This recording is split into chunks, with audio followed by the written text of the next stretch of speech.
By the 1930s, more than 90% of city dwellers were able to enjoy the advantages of electricity, bringing appliances, high-quality lighting, and running water into their homes.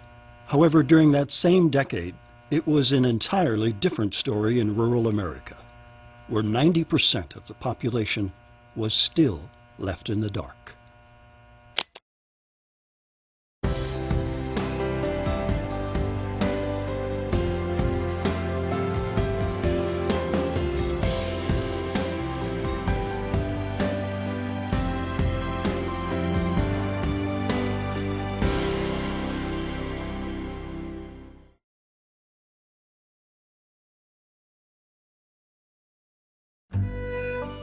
Power lines had not been run through rural areas, as power companies felt that it was not worth the expense of installing many miles of line to serve so few customers.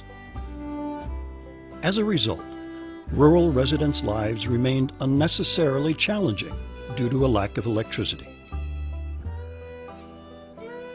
Kerosene lamps, which gave off minimal amounts of light, were used for lighting in the evening. Water had to be pumped and hauled to specific locations for washing clothes, taking care of livestock, and bathing.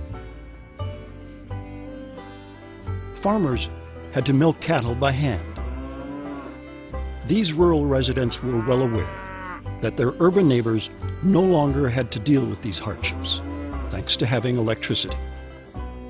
They were eager to bring this new innovation to their own lives as well. All the water that we got was from gravity, and there was no indoor plumbing.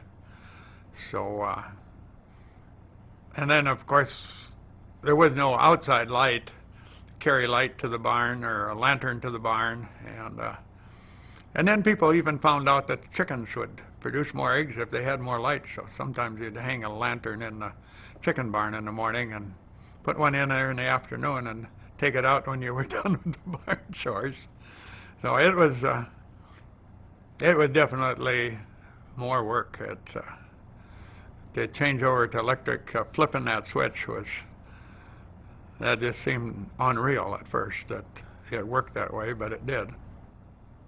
My fellow Americans, in order to bring electricity to rural areas, President Franklin Delano Roosevelt created the Rural Electrification Administration, or the REA, in 1935. This program was designed to provide federal funding helping to build electric power lines in rural America. The passing of this legislation was not lost upon rural residents of Wright and Hennepin County.